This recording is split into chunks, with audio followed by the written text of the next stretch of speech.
Welcome to another episode of Provoked Success. I am Scott Bynum. Today my guest is Billy DUNKADEMICS Doran, the owner and creator of DUNKADEMICS, a very popular YouTube, Instagram, and Facebook channel where he shows the world's best dunkers and the awesome talents that they have. Billy also is known for his 2009 YouTube dunk contest. He is the champion for that back in the day. Billy, thank you for joining me. No problem. Glad to be here. You've been featured on ESPN a few times, correct? Or at least a few of your videos? I myself have been featured once, and then a few of my videos have taken off on ESPN also, yeah. What videos were you in? Was it the 2009 dunk contest? Yeah, so I won the YouTube dunk contest 2009, and shortly after that, ESPN contacted me and asked if I wanted to be on the show. And so for that, I actually flew out to Connecticut and was on ESPN First Take. Oh, wow. Was that your first kind of big moment with a big company, big name like that? Yeah, definitely. It was a very awesome experience. Yeah. Did you win with like a particular dunk that like no one's seen before, or like how'd that go? So it was like you had to upload like a series of videos. So there was like the first round. I can't remember exactly what it was. You uploaded a minute of dunks or something like that. And then a few people went on to the next rounds, and then it was either 2 or 3 rounds, I can't remember, but basically you just uploaded a new video each round, and I think my last video is when I uploaded a between the legs dunk, and that was good for me at the time. People now are doing things way crazier than that, but yeah, it was really fun. So this was so for a typical dunk contest. For those of you who may not know, it's usually all the dunkers are located on one court in one place, like Venice Beach or something. One dunker goes first. He gets X amount of attempts. Once he completes the dunk, he gets a score from the judges, from the crowd. The next dunker goes, tries to one up and get a bigger score and better score. So the dunk contest you were a part of was a video submitted. Is that what that was? Yeah, it was strictly online because it was a YouTube dunk contest, so they wanted all the content on YouTube, and they wanted users to upload onto their channels and everything like that, and get viewer interaction. So basically, just upload your videos onto the platform, and so it's good for everybody, good for YouTube for views, and good for the contestants. That's awesome. So a typical dunker in a dunk contest is only really going against 4 or 5 other dunkers. You were going against dozens, if not hundreds of other dunkers?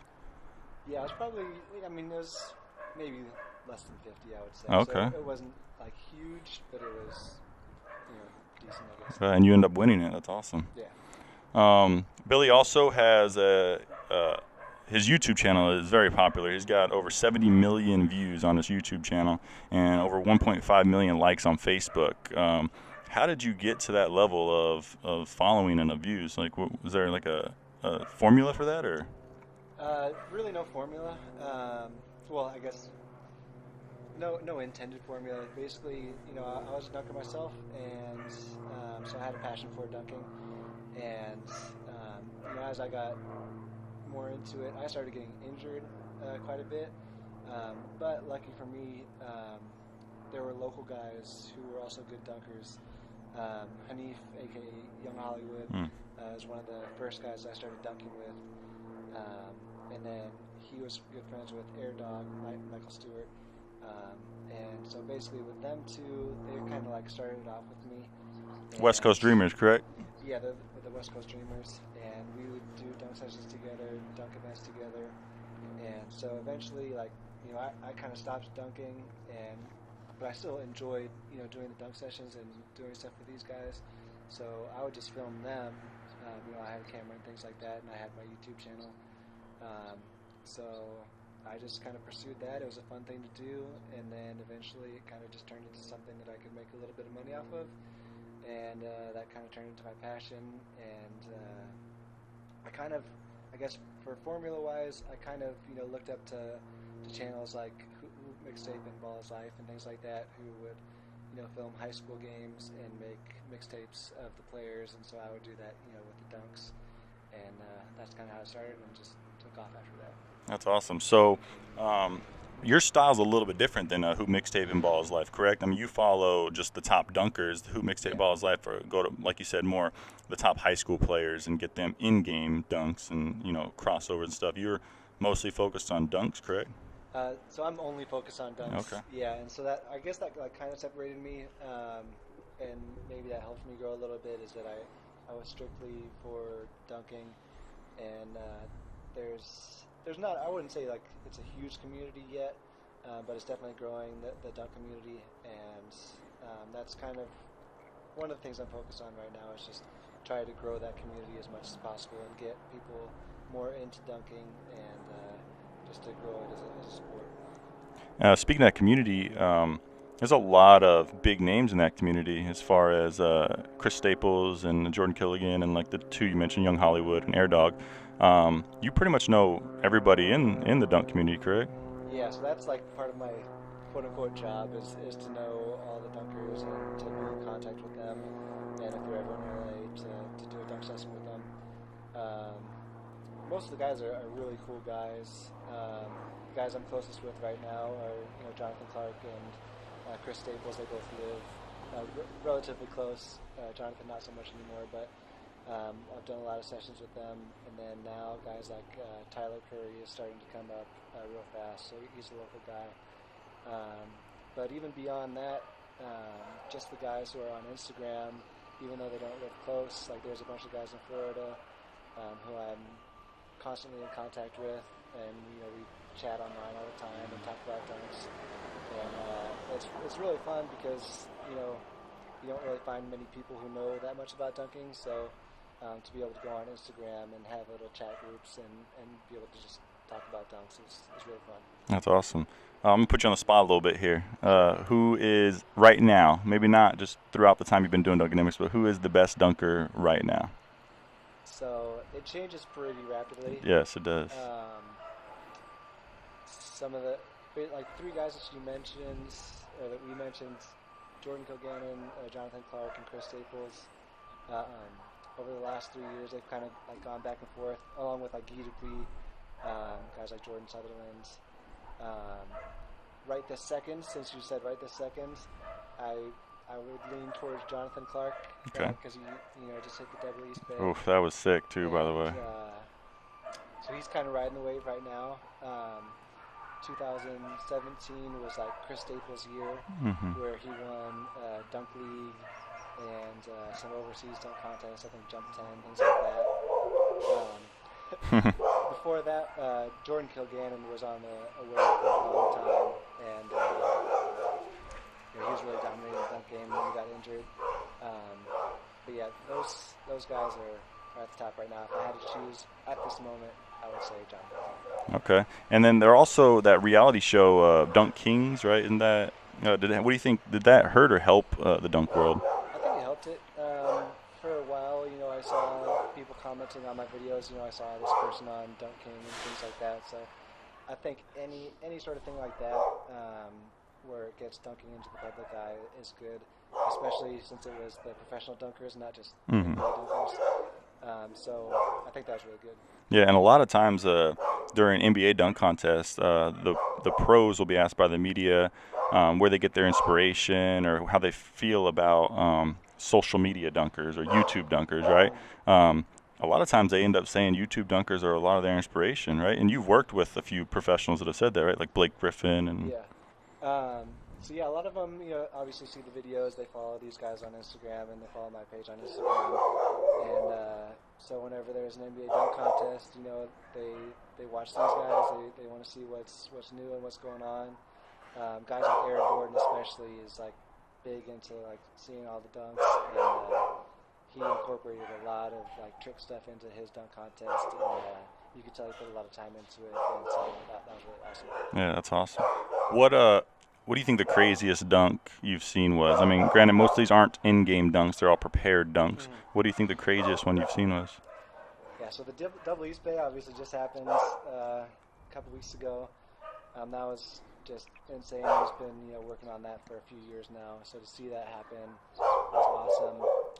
It was the same thing when Young Hollywood hit the Armageddon dunk, which is jumping over somebody between the legs and having somebody else hold another ball, and so he dunked 2 basketballs. That was really awesome to see. Those are the two that kind of stick out in my head. Okay. It's like, the ones that I saw live that took a lot of preparation, a lot lot of practice and hard work. Yeah. Do you ever give any of these guys a little? I know you do low rim jam sessions to kind of see the maneuvers and like the way the body can move with the ball, even though you may not be able to get up as high doing it, but you're kind of showing that the body's able to do certain movements and stuff. Do any of those ever help any of the buddies who can jump a little bit higher? Yeah, so I mean the first one that comes to mind is the Christ Air dunk that Chris Staples did. I actually did like a different version of it on this rim, but I know that he has a different plant than I did mine with. So basically, I just thought of how I would do it if I was jumping his plant, and I told him to try it. And the first time it was a little shaky, and then in a dunk session with Air Dog, he got it down pretty good. So that's one that kind of translated from low rim to one of the pros actually doing it on 10 feet. So you had your little signature on that one, so that's pretty nice. These guys are world-class athletes. I mean, these guys are some of the best at what they do. Do you think some of these guys could beat some professional some professional basketball players, like NBA players, in a dunk contest? In a dunk contest, for sure. Basketball is a different story, but dunk contests, I don't want to put down NBA dunkers because guys like Aaron Gordon, Zach LaVine, guys like that can definitely hang with the pro dunkers. Like it's not like these pro dunkers would just like walk all over them in a dunk contest. Overall, the pro dunkers are definitely a lot better than NBA, but there are a few NBA guys who could definitely beat some of the pro guys. A lot of it is just on a given day, anybody could win a dunk contest. But yeah, guys like Aaron Gordon could definitely, on any given day, compete with those guys. You do most of your filming here in LA, where you live. You do travel a little bit though, right? Where has DUNKADEMICS taken you, and like how far and what kind of places? Yeah, so I definitely mostly stick to LA. Obviously, it's much easier and no travel expenses. I've been to Florida a couple times. Just last year, I went to Utah for the dunk camp, which was a really fun experience. A guy named Andy Nicholson put it together, and it was a really awesome time.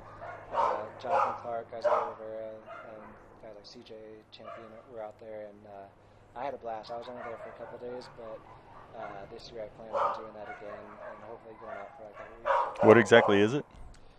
So it's a dunk camp.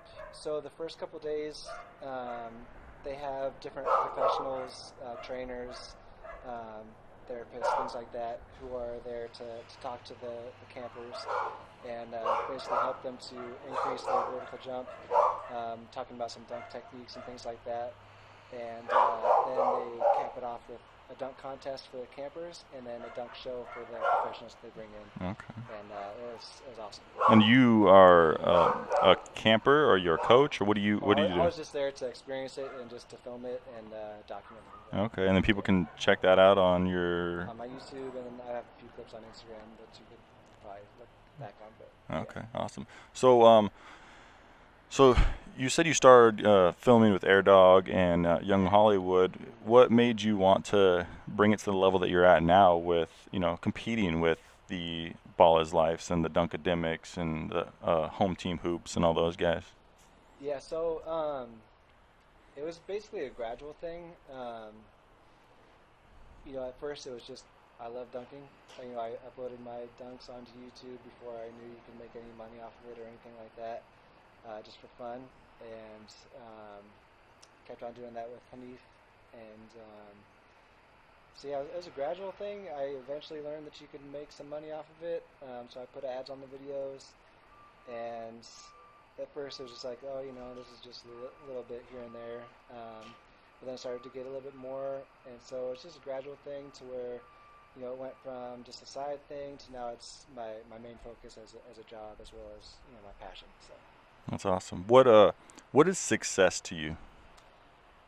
Success to me is basically it's definitely not monetary. I'm not obviously money is important. You need it to do things and to support your family. but money is definitely not like my ultimate goal. I'm pretty like content where I am right now, but that doesn't mean I shouldn't get better. So success for myself personally is just being where I want to be, I guess I would say, and continuing to improve and just making myself the best person that I can be. And as long as that's supporting myself and my family, I think that's success, I guess. No, that's a great answer. It's different for most people, but I think for me at my stage in life right now, Yeah. success. And that's what's really important, is to know that success can be different to each and every person, and success doesn't have to mean fame and fortune. It can in some people's eyes, but honestly, not everyone is cut out to have fame and fortune. So success varies, and I think that was a great definition of it. Yeah, and also, I mean, success is, I think a lot of people view success as what you get out of something, and for some people that's money, and there's nothing wrong with that. Money can get you a lot of things, but something like dunking, where there's not a huge audience for it and things like that, the money's not going to be huge, but the dunking itself and working with the dunkers, brings me joy and excitement, and it's something that I love to do, so that's what I get from it. So as long as you're getting what you want out of something, I think that's success. Yeah, and so you would say you're successful then, right? You would say in your own eyes, with your own definition, you are successful. By my own definition, I am. I mean, I hate to think of myself as successful just because some people have their own perception of it. So I don't want to blow myself up as I'm doing something crazy. Because in that aspect, I don't think I'm doing anything crazy. I'm a totally normal person. Obviously, we're just sitting here in my driveway. So by most people's definition, I wouldn't consider myself successful, but I am happy with what I've done, and so by my definition.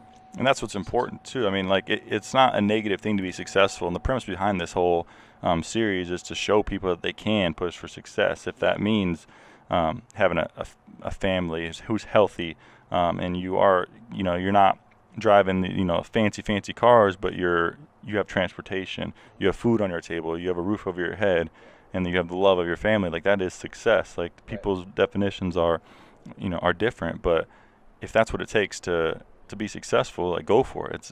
Being successful is not a negative thing. Whether someone else thinks it is or not, it's what makes you happy. I will say, I think I can separate.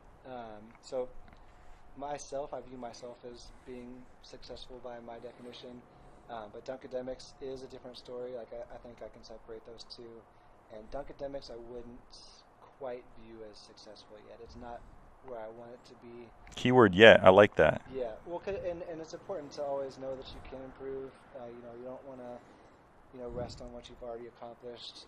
You've always got to be moving forward, especially I'm relatively young, so there's a long way to go. I can't just rest on what I've done. I have to plan for the future, and so it's definitely important to always know that you can grow and that you should grow.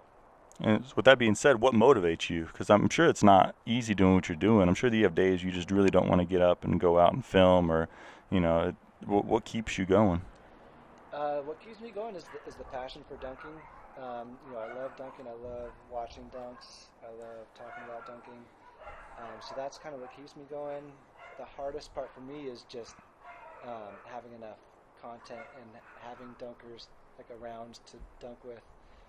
So that's where I don't have the problem getting out of bed and going somewhere.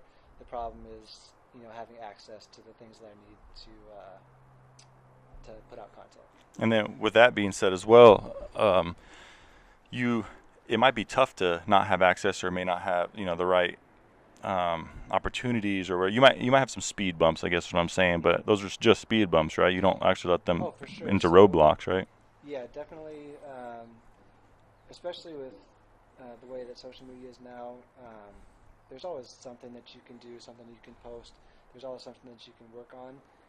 So that's what I keep trying to nail into my head, is that even though I'm not filming a dunk session, there's always something that I could be doing. whether it's reaching out to sponsorships or just making content for Instagram, which really I could just use old clips of dunks and just re-upload them, or put them to a new song for a dunk mix, things like that, or just engage with my audience in general, whether it's on Twitter or anything like that. There's always something that you can be doing. There's really no such thing as too much content these days, as long as it's quality content. So that's what I just got to focus on, is just keep working, even when it seems like there's not enough to do. Like, I just got to figure out what I can do it. Yeah, for sure. What would you say to motivate people who either want to pursue the same thing you're doing, or just pursue something that they feel like it's too late for them, or it's maybe not the right path for them? And like, what advice would you give them to go ahead and pursue that? Basically, just be smart about it. Not everybody has the luxury of, like, say, quitting your job and starting something that you love, but that doesn't mean that you can't do what you love. There's 24 hours in a day. If you have an 8-hour shift at work, say, then there's still plenty of time to work on your passion, to grow your passion. Use your main job as a source of income for your passion, to grow your business, or something like that, whatever your passion is, and just work really hard. If you are trying to start a business, there's usually something that you're doing right now that you can cut out of your life, whether it's TV or I don't know. I mean, I've tried to cut most of that stuff out of my life. I don't watch a whole lot of TV. And other people, will go to clubs or go to bars or things like that, or just waste time. So try to cut all that stuff out of your life, and if you're truly passionate about something, then you should be able to find a way to do it. And I guess you turn watching, say, YouTube videos of other dunkers and stuff into homework, right? Like, you research other dunkers and know what's going on, who's doing. So, like, yeah, you're cutting out TV, but you're also getting some enjoyment out of also doing homework too. It's kind of like a win-win. Right, and it's funny because and that's the whole thing about doing something that you're passionate about, is that work doesn't seem like work. So I'll be in my office watching YouTube videos, and sometimes I feel bad because my wife will be watching my baby, and I'll be watching YouTube videos, so it seems like I'm kind of like taking time off, but really it's like doing work. So yeah, that's the whole thing, is that you do something that you're passionate about, and then the work doesn't seem like work anymore. Speaking of work, you actually have your education in finance, correct? Yeah, so I got a degree in accounting at Dominguez Hills, and I used it for a little bit, but now not so much anymore. Yeah, but I'm sure like having a fallback like that is also important too, just in case your plan A doesn't work, or just in case whatever you're pursuing just falls through, or even in your situation, if and when, not if, when DUNKADEMICS becomes that household name that everyone knows about, you're going to be able to manage all that money properly, right? So you have, you kind of took those steps, and you didn't just focus on one thing. You kind of focus on multiple things, and in a way they could kind of come together, Yeah, and I did use my degree for a little while doing bookkeeping. So going to college, getting a degree was good. I just went to a state college, so the tuition wasn't anything crazy. I didn't cripple myself in that way. And basically that's what it was. It didn't start off as a backup plan, but basically that's what it was. When I started doing DUNKADEMICS, was that I had this side job that was making money, and I could use some of that money to fund dunk ideas or whatever I was doing. And then I kept on doing that until it wasn't as necessary, and then I put all my focus into DUNKADEMICS, and yeah, that's what it turned into. And yes, if DUNKADEMICS somehow, like, if social media crashed tomorrow and I couldn't do DUNKADEMICS anymore, then I do have that to fall back on. Yeah. And that's, I guess, what a lot of people need to know is you can still do your 9-to-5, do the job that pays the bills, give it the attention it needs to, put food on the table for your family and stuff. And on the side, all that free time you have when you're not watching TV, when you're not doing the 9-to-5, start putting in work. Like, start doing what it Yeah. takes to do those side things a little bit here and there, and just stop making excuses. That's the biggest thing, is people make excuses over Yeah. things, you know. And you even told me earlier, off air, that there's times you make excuses too, Oh, but all the you time. but you like know when to step up, and you know when to motivate yourself, right? It's really important in any job that you're doing to be somewhat self-aware and know your weaknesses, know your strengths, and know when you're making excuses for yourself. You have to be able to see that and stop it, cut it out of your life, and work on getting better instead of just focusing on the things that aren't going your way or something that you can't control. Yeah, exactly. Where do you see Dunkademics in the next 5 to 10 years? It's definitely hard to say. I mean, I always want to continue to do like dunk sessions and put them on YouTube and make mixtapes and things like that. That's something that I feel will always be there. As far as where I want Dunkademics to go and dunking in general, it'd be really awesome to have something similar to what skateboarding does in like the X Games, where it's a big event and all the dunkers are there, and there's just everything is focused on dunking. And I mean, dunk camp was actually kind of like a small start to it. And if we could just like somehow expand dunking into something like skateboarding to where it gets a way bigger following, and yeah, it's hard because I try to put my thumb on it where we can go, and I try to find parallels like skateboarding, and I haven't found out exactly how to convert dunking into like a sport like that, but that's kind of just what I like to work on. Do you see just the dunking world becoming bigger? I mean, I asked that because back in the early 2000s we had and1 street ball, and1 mixtapes, and a little bit after that we had the slam ball with the trampolines and stuff. Yeah.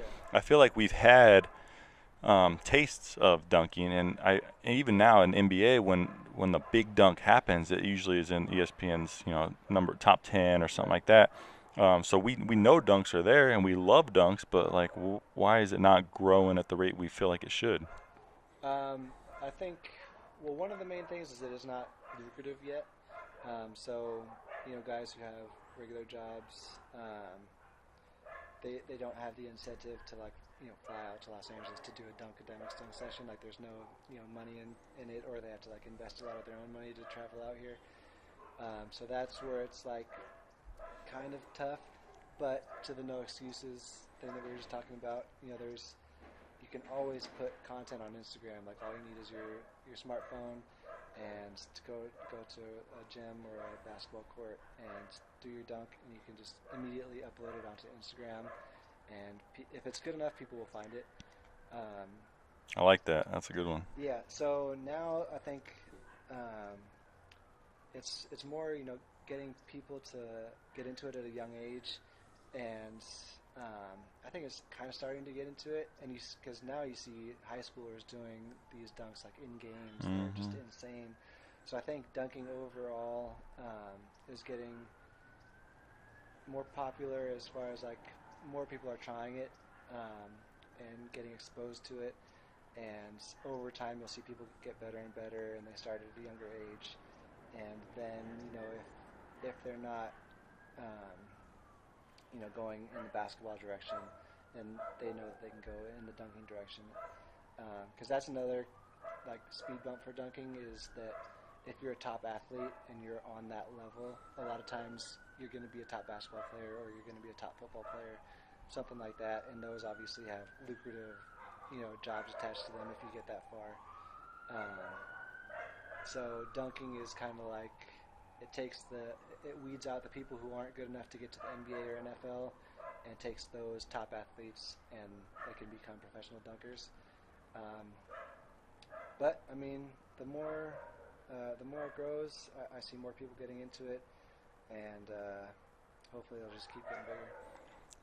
One of your competitors, in a way, I guess, or Ball is Life, they started off just doing high school videos and regular dunk videos and stuff, and now they have the Ball is Life All-American game. I mean, they're growing to that level. Do you see Dunkademics kind of having their own thing like that, or even their apparel line like they do, or? That would be awesome. I don't see the apparel taking off too much unless we really grow Dunkademics to be gigantic.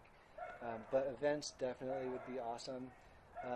Balls Life, definitely not like a competitor for me. I work with those guys. Like I've filmed for them before, and I go to their All-American game every year.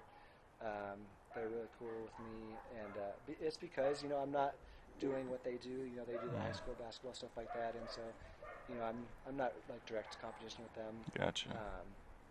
So I love those guys, and that's another thing. I definitely try to be cool with everybody. I don't ever want to burn bridges that don't need to be burned, and basically, like, I feel like if you're nice to everybody, if you're a good person to everybody, then more opportunities will come your way, and it's just not worth it to be a bad person. So yeah, for sure. And that goes just in life in general too. Yeah. I mean, like with teachers and your neighbors and stuff like that, just not necessarily don't burn bridges because you don't know how they can help you out one day, but you never know, like you could help them out. It's just like don't just look out for yourself. Like you never know what's going to happen, so just kind of treat everybody the way you want to be treated. I was checking out your shirt that you're wearing. It's got your Dunkademics logo on there. It's a great idea. I love how it's kind of like a classes in session type thing. Which is that? What's your class in session? Is that what the? Yeah, okay, that's what the sub. Yeah. How'd you come up with that logo and idea and the name and all that stuff? So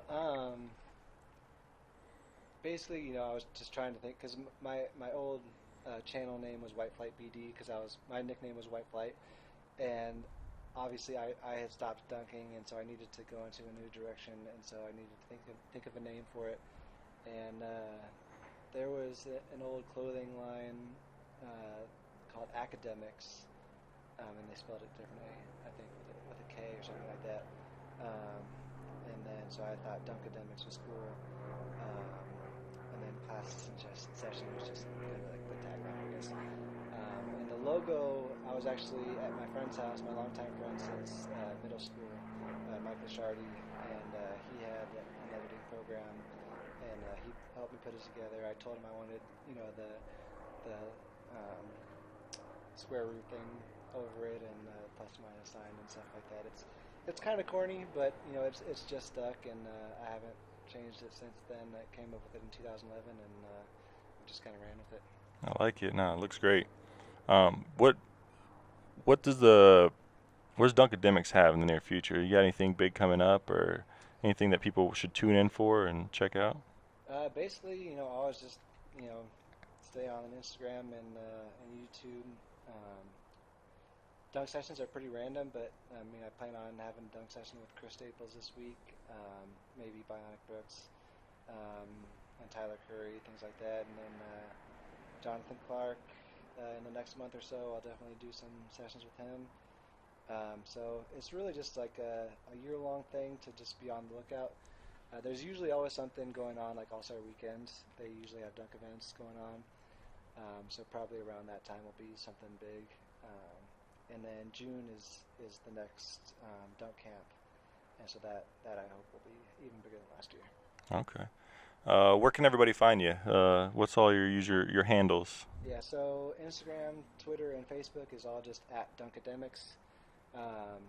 YouTube is a little bit trickier, so it'd be youtube.com/user/whiteflightbd, or if you just search Dunkademics, you'll be able to find it. So yeah. Great. Well, I appreciate it, Billy. This has been great. I think you're showing a lot of people that it can start off with something as simple as just a passion that you have, and uploading a video to a source, a social media source like that, and becoming something that you live off of and something you love doing. And you're inspiring a lot of kids to get out there and be active too. And I think that's really, really big. They have these video games at their fingertips all the time, and they want to do these dunks with their fingers, but some kids watch your videos and they want to go and lower the rim and try to practice some dunks and then slowly raise the rim until next thing you know they are Chris Staples or somebody big, So thank you for motivating people, and keep doing what you're doing. And No problem. everybody appreciates your work.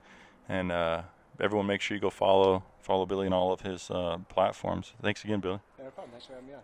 All right, this is Provoked Success, thank you guys for listening, and stay tuned for another episode.